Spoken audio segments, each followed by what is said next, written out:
बिस्मिल्लाहिर्रहमानिर्रहीम। Welcome to Shairan learning forum. आज का हमारा टॉपिक है बोन रिमॉडलिंग। बोन रिमॉडलिंग का मतलब है कि हड्डी का दोबारा से बनना। तो हड्डी के बनने के अमल में कुछ मखसूस स्पेशलाइज्ड सेल्स किरदार अदा करते हैं और उन मखसूस स्पेशलाइज्ड सेल्स में कुछ ऑस्टियोब्लास्ट हैं, ऑस्टियोक्लास्ट हैं और ऑस्टियोसाइट्स हैं। अब हम देखेंगे कि ये तीनों मिलके किस तरह कोऑर्डिनेशन से एक हड्डी को दोबारा से रीजनरेट करते हैं या हड्डी के एक मखसूस टारगेट पार्ट को दोबारा से कैसे रीजुवेनेट करते हैं। तो होता क्या है कि जब भी किसी भी हड्डी को दोबारा से रीजनरेट करना हो या फ्रैक्चर अगर कोई हड्डी फ्रैक्चर हो जाए उसको दोबारा से रिफॉर्म करना हो, रीजनरेट करना हो, तो होता क्या है कि ऑस्टियोब्लास्ट जो हैं ये कुछ मखसूस कुछ प्रोटीन्स रिलीज़ करते हैं जिनको कहा जाता है रेंकल एल। रेंकल एल एक एब्रीवेशन है like receptor activator of nuclear cells kappa B.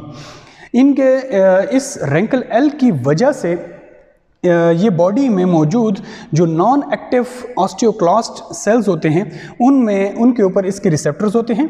तो ये रेंकल एल इस ऑस्टियोक्लास्ट को रिक्रूट करते हैं ताकि वो जाए और हड्डी को रिसॉर्ब करे और वो जो टारगेट हड्डी का जो टारगेट पार्ट है उसको रिमूव कर सके। तो होता क्या है कि इस रेंकल एल जो कि बेसिकली प्रोटीन फॉर्म में है, ये जाके इस ऑस्टियोक्लास्ट के सरफेस के ऊपर इसके रिसेप्टर्स मौजूद होते हैं जिसको रेंकर आर कहा जाता है। Receptor activator of nuclear cell kappa B receptors हैं, ये ऑस्टियोक्लास्ट पर मौजूद होते हैं। जैसे ही ये रेंकल एल अपने रिसेप्टर पर ऑस्टियोक्लास्ट पर मौजूद अपने रिसेप्टर के साथ बाइंड करता है, ये ऑस्टियोक्लास्ट जो है खुद बहुत एक्टिव हो जाते हैं। जैसे ही ये एक्टिव होते हैं ये आते हैं और ये बून के सरफेस के ऊपर इस तरह बाइंड कर जाते हैं। जैसे ये बून की सरफेस के ऊपर बाइंड करते हैं, इनका एक एंजाइम है जो कहलाता है carbonic anhydrase. Carbonic anhydrase enzyme की मदद से ये हड्डी के जो मिनरल पार्ट है लाइक हाइड्रोक्सी एपेटाइड जो कि कैल्शियम, फास्फोरस और हाइड्रोक्सिल से मिलकर बना है, ये इस एंजाइम की मदद से कार्बोनिक एनहाइड्रेज की मदद से इस हड्डी का जो इनऑर्गेनिक पार्ट है उसको रिसॉर्ब कर देता है। जैसे ही रिसॉर्ब कर देता है तो सेकेंड एंजाइम खुद ब खुद एक्टिव हो जाता है जो कि कहलाता है acid phosphatase. Acid phosphatase enzyme जो है ये हड्डी का जो ऑर्गेनिक पार्ट है जो बेसिकली कोलेजन से बना है, कुछ प्रोटीन से बना है, तो ये एंजाइम जाके हड्डी में मौजूद जो ऑर्गेनिक पार्ट जो कि प्रोटीन है उसको वहाँ से डिज़ोल्व कर देता है। तो यहाँ पर मौजूद जो हड्डी है वो इस तरह से इसका हड्डी का ये वाला पार्ट जो है ये खुद ब खुद इस तरह यहाँ से रिमूव हो जाता है। जैसे ही ये पार्ट रिमूव हो जाता है अब इस हड्डी के दोबारा से रीजनरेशन, रीफॉर्मिंग का अमल शुरू होता है।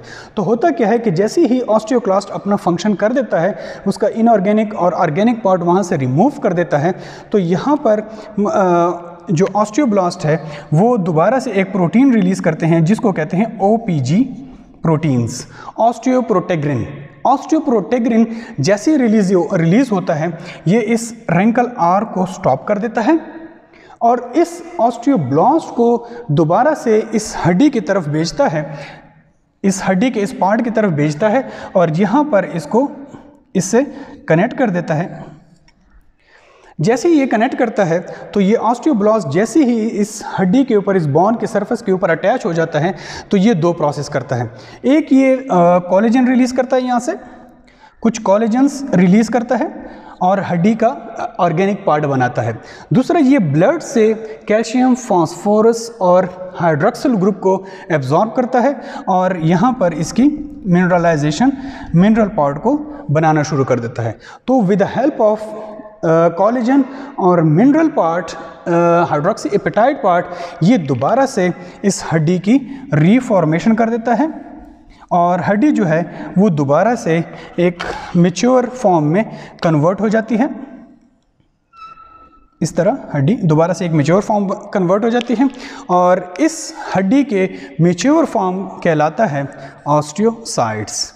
तो दोबारा से ऑस्टियोसाइट्स बिल्ड हो जाता है और ऑस्टियोसाइट मैच्योर बोन सेल्स को कहा जाता है जो कि बेसिकली ऑस्टियोब्लास्ट और ECM, एक्स्ट्रा सेलुलर मैट्रिक्स और कुछ minerals part like hydroxy apatite की मदद से जो कि ऑस्टियोसाइट्स मिलके एक मैच्योर बोन सेल्स बनाते हैं।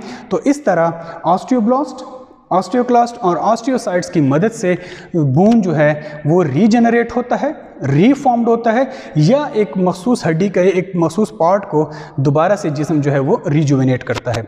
So this is all about the bone remodelling. Thank you so much.